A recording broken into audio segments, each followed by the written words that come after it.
Hello friends, study with BS classes में आपका बहुत बहुत स्वागत है।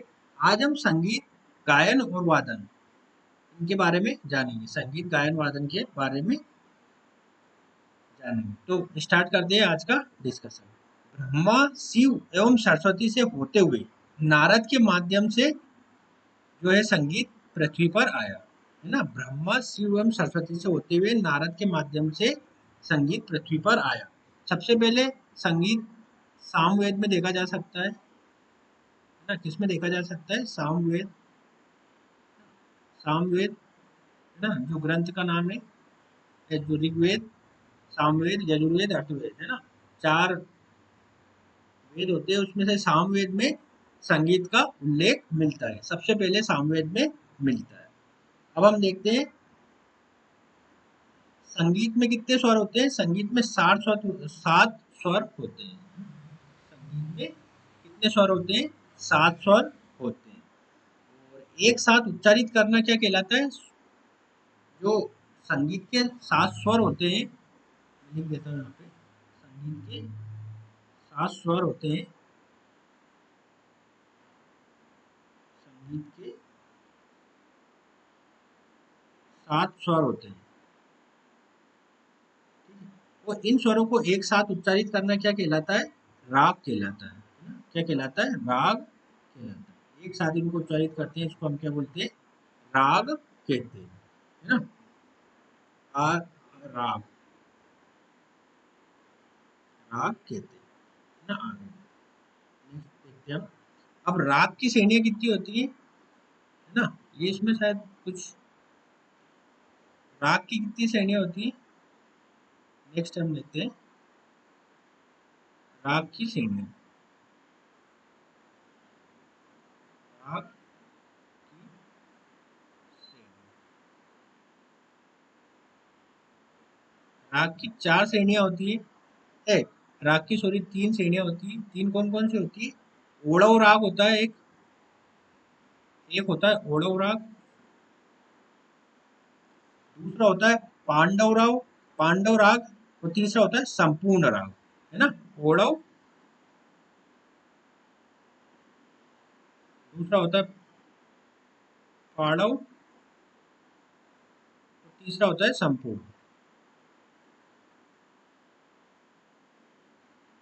जो ओड़व राग होता है इसमें 5 स्वर होते हैं,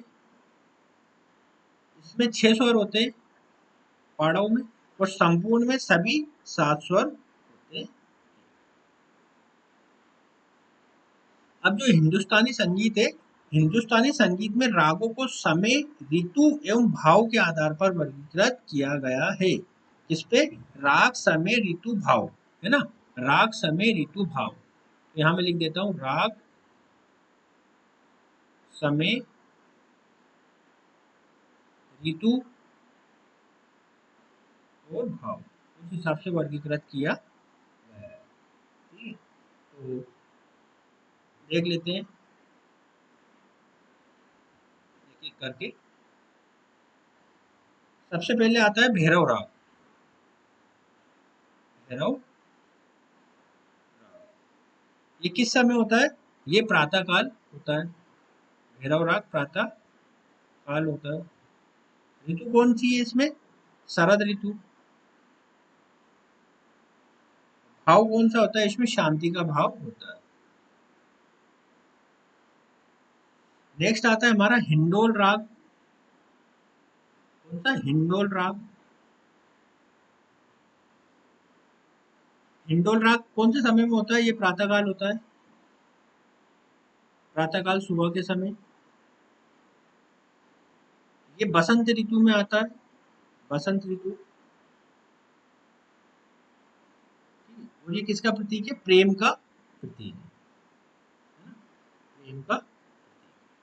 नेक्स्ट आता है हमारा तीसरा नंबर दीपक राग। तीसरा नंबर आता है हमारा दीपक राग। दीपक राग में क्या है? रात्रि के समय होता है। रात्रि के समय। ऋतु कौन सी होती है इसमें? ग्रीष्म ऋतु होती है। ग्रीष्म ऋतु होती है। भाव कौन सा होता है इसमें? भाव करुणा का भाव होता है। करुणा का भाव होता है। चौथा आता है हमारा श्री राग। चौथा आता है श्री राग। समय कौन सा है? सायंकाल।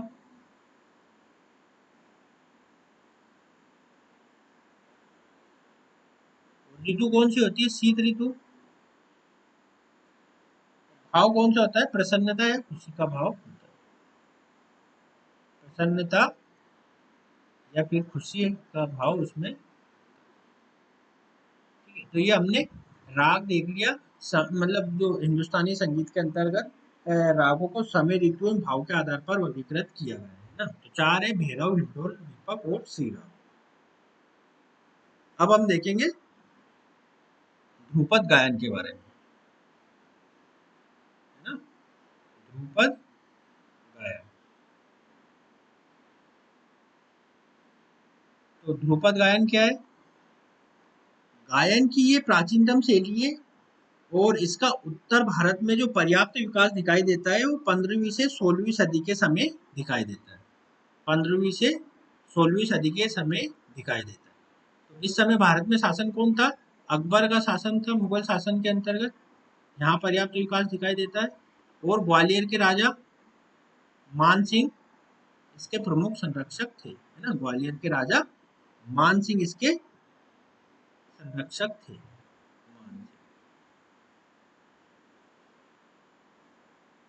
इसके संरक्षक थे। इसमें ध्रुपद गायन में भक्ति के तत्व प्राय देखे जा सकते हैं। कौन से? भक्ति के तत्व इसमें देखे जा सकते हैं। भक्ति के तत्व इसमें देखे जा सकते हैं। और इसमें आलाप, आलाप भी होता है। आलाप क्या होता है? आलाप होता है जो स्वरों का जो क्रमशः बढ़ता हुआ रूप होता है ना। स्वरों का आरोही क्रम में मतलब आरोही क्रम, स्वरों का आरोही क्रम आलाप कहलाता है ना। धीरे धीरे धीरे वृद्धि करते जाते हैं, उसे आलाप कहते हैं। ये जो है हिंदुस्तानी शैली की जो हिंदुस्तानी संगीत की प्राचीनतम शैली है ना। ध्रुपद गायन हिंदुस्तानी संगीत की प्राचीनतम, हिंदुस्तानी संगीत की प्राचीनतम शैली है। हिंदुस्तानी संगीत की प्राचीनतम शैली, संगीत की प्राचीनतम शैली, प्राचीनतम शैली,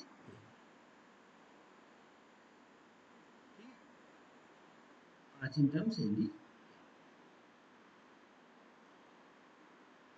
ध्रुपद गायन के जो नियम होते हैं वो अटल होते हैं। नियम अटल होते हैं इसके।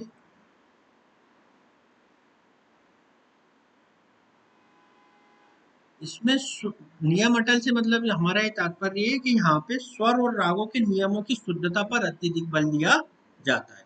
स्वर एवं रागों के नियमों की शुद्धता पर अत्यधिक बल दिया जाता है। अब इसके कलाकार कौन कौन से? प्रमुख कलाकार, प्रमुख कलाकार कौन कौन से इसके? प्रमुख कलाकार, प्रमुख कलाकार में स्वामी हरिदास, स्वामी स्वामी हरिदास,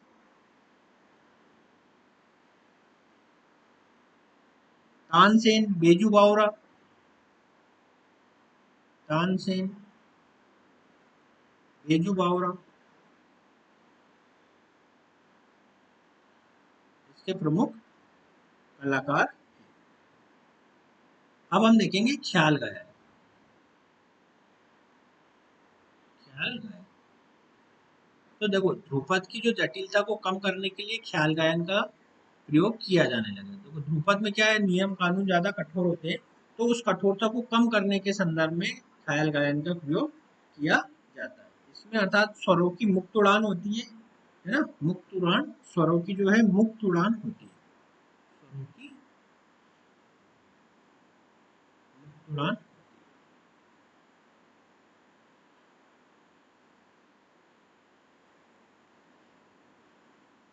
स्वरों की मुक्त उड़ान होती है।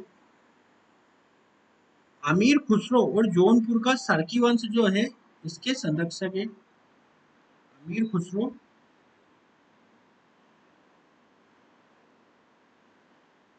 अमीर खुसरो,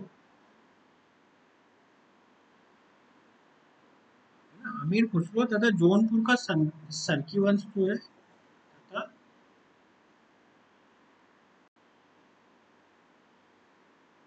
जौनपुर का सरकी वंश।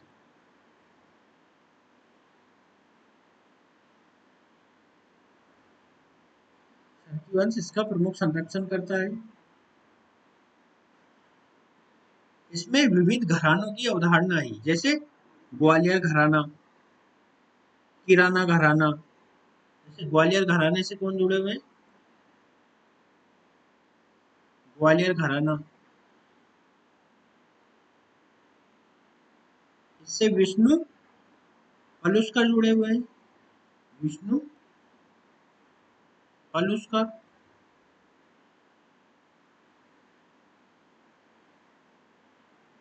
किराना घराना से कौन जुड़े हुए हैं? किराना घराना। इससे पंडित भीमसेन जोशी, गंगूबाई हंगल, है ना, पंडित भीमसेन जोशी, भीमसेन जोशी, है ना, गंगूबाई हंगल,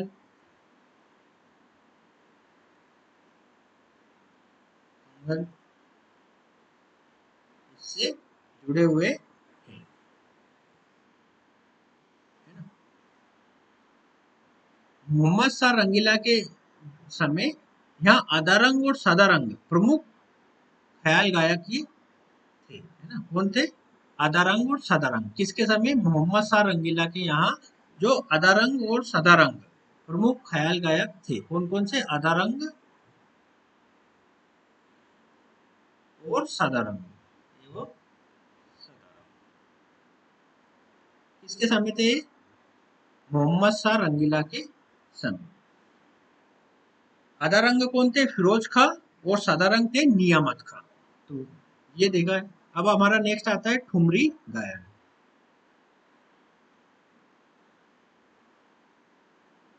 ठुमरी गायन।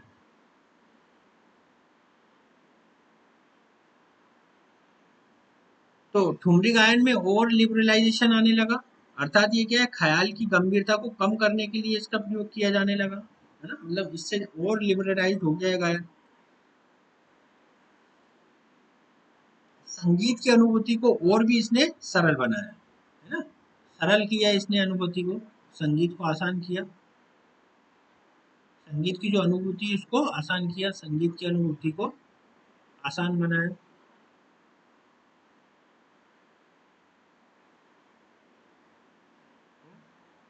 आसान बनाया।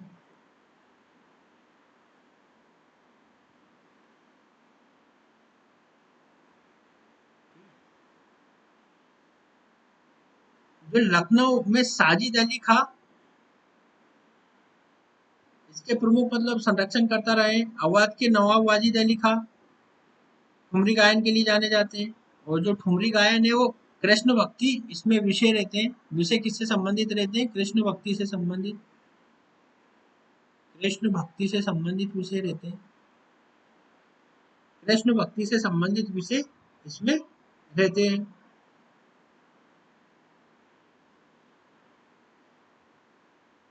इससे अवध का जो कथक नृत्य है वो जुड़ा हुआ है। अवध का कथक नृत्य,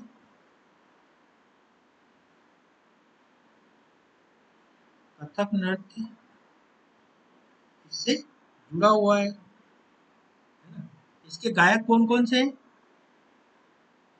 गायक कौन कौन है इसके? गायक है बिंदादीन, बेगम अख्तर, बिंदादीन,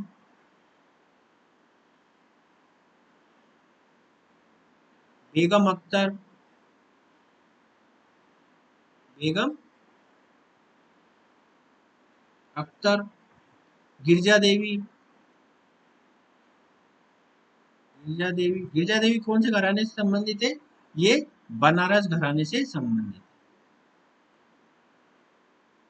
बनारस घराने से संबंधित। अब हमारा आता है टप्पा गायन।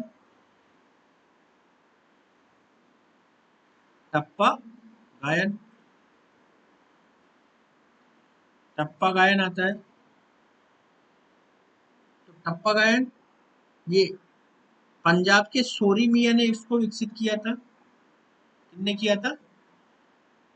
पंजाब के सोरी मियाँ थे, उन्होंने इसको विकसित किया था। पंजाब के सोरी मियाँ ने इनको विकसित किया था।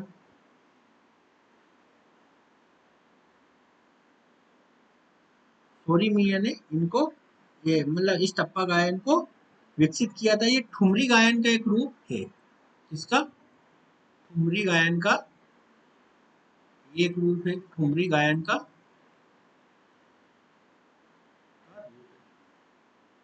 ठुमरी गायन का ये रूप। इसका विकास कैसे हुआ? उत्तर पश्चिम भारत में ऊंट सवारों के लोगों के गीतों से हुआ है ना। कहाँ पे? उत्तर पश्चिम भारत में। उत्तर पश्चिम भारत में जो ऊंट पे सवार होकर लोग जाते थे, तो वो इसको इस गायन को गाया करते। ऊंट सवार लोग, ऊंट सवार लोगों के द्वारा ये प्रसारित हुआ।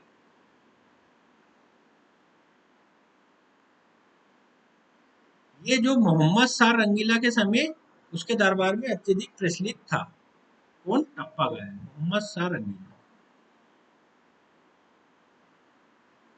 मोहम्मद शाह रंगीला के समय या उसके दरबार में ये अत्यधिक प्रचलित था।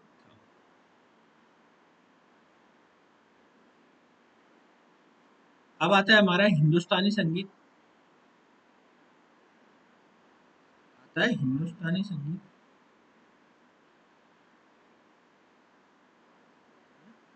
हिंदुस्तानी संगीत,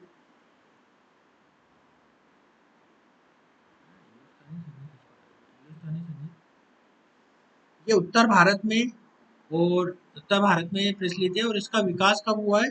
मध्यकाल में भारतीय संस्कृति का फारसी तत्वों के मिश्रण के साथ इस संस्कृति का मतलब इस संगीत का विकास हुआ है ना। मध्यकाल में हुआ है।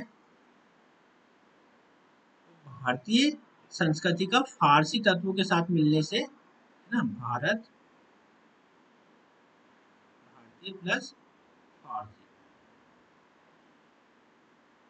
भारतीय प्लस फारसी तत्वों के मिश्रण से हिंदुस्तानी संगीत का जन्म हुआ है। इस शैली के अंतर्गत ध्रुपद सर्वाधिक प्राचीन गायन शैली है ना। हिंदुस्तानी संगीत के अंतर्गत ध्रुपद जो है सबसे प्राचीन गायन शैली है। तो ये हिंदुस्तानी संगीत हो गया। और हिंदुस्तानी संगीत में तबले एवं सारंग का प्रयोग किया जाता है। इसमें किसका प्रयोग किया जाता है? तबले एवं सारंग का प्रयोग किया जाता है।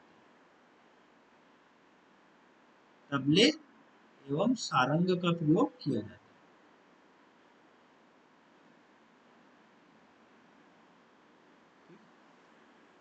अब हम देखेंगे कर्नाटक संगीत।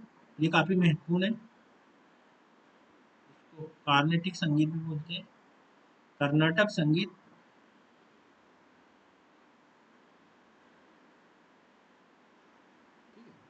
कर्नाट क्या होता है? जो कर्नाट शब्द का अर्थ है शुद्ध। दक्षिण भारत में कर्नाट का अर्थ क्या होता है? शुद्ध, प्योर। दक्षिण भारत में इसके पितामह कौन है? कर्नाटक संगीत के पितामह अगर कोई पूछे तो पुरंदर दास। पितामह कौन है कर्नाटक संगीत के? वो है पुरंदर दास।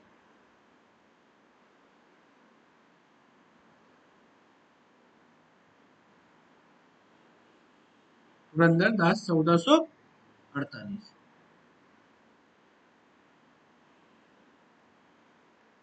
1448। जो पुरंदर दास ने कौन से राग का विकास किया है? माया कोल राग का विकास किया। माया महामाया कोल राग का विकास किया है। जो प्राथमिक जो कर्नाटक संगीत की प्राथमिक शिक्षा के बारे में बताती है, मतलब बेसिक्स बताती है कर्नाटक संगीत की। महामाया कोल जो राग बनाया है ये कर्नाटक संगीत के जो बेसिक चीजें हैं उसके बारे में बताती है कि कैसे कर्नाटक संगीत सीखा जाता है उसके बारे में बनाती है। अब जो कार्नाटिक शैली है इसके त्रिरत्न है ना, कार्नाटिक शैली के त्रिरत्न,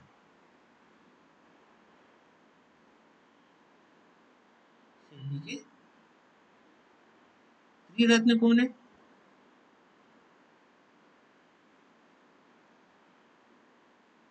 त्रिरत्न त्यागराज, श्याम शास्त्री और मुत्तुस्वामी। त्यागराज,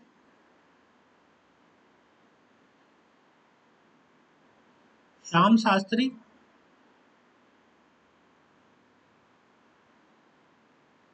और मुत्तुस्वामी। मुत्तु, ये तीन इसके त्रिरत्न है। जो श्याम शास्त्री है, इन्होंने देवी मीनाक्षी की प्रशंसा में नवरत्न मल्लिका नामक ग्रंथ लिखा। जो श्याम शास्त्री है, इन्होंने देवी मीनाक्षी की प्रशंसा में नवरत्न मल्लिका नामक ग्रंथ लिखा है। श्याम शास्त्री जो त्रिरत्न में से एक है, उन्होंने देवी मीनाक्षी की प्रशंसा में नवरत्न मल्लिका नामक ग्रंथ की रचना की है। जो कर्नाटक संगीत के बारे में और चीजें हम देखते हैं, ये स्वदेशी स्वदेशी शैली में विकसित है ना, इसमें कोई विदेशी तत्व नहीं है जैसे पारसी तत्व है हिंदुस्तानी संगीत में, ऐसा कर्नाटक संगीत में नहीं, ये कर्नाटक शैली में नहीं, ये प्योरली स्वदेशी शैली है।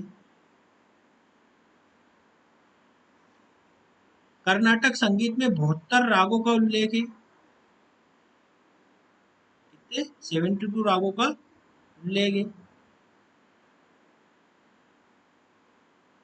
गायन के लिए समय का बंधन नहीं है ना, इसके गायन में समय का बंधन नहीं है, समय का बंधन नहीं है।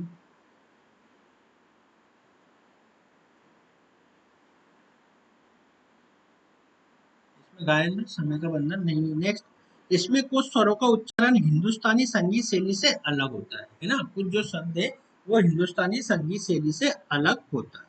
जैसे रे की जगह इसमें री प्रयोग किया जाता है ना, रे की जगह क्या प्रयोग किया जाता है? री प्रयोग किया जाता है। धा की जगह दा प्रयोग किया जाता है।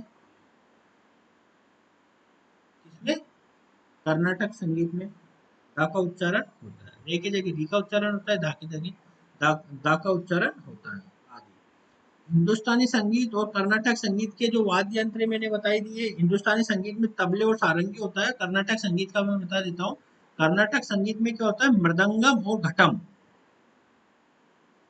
मृदंगम एवं घटम, घटम या ढोलक जिसे हम बोलते हैं, उसका प्रयोग किया जाता है। तो यहाँ पे हमने ये चीजें देखी। इसकी आगे की चीजों को हम नेक्स्ट वाले वीडियो में देखेंगे। तब तक के लिए नमस्कार।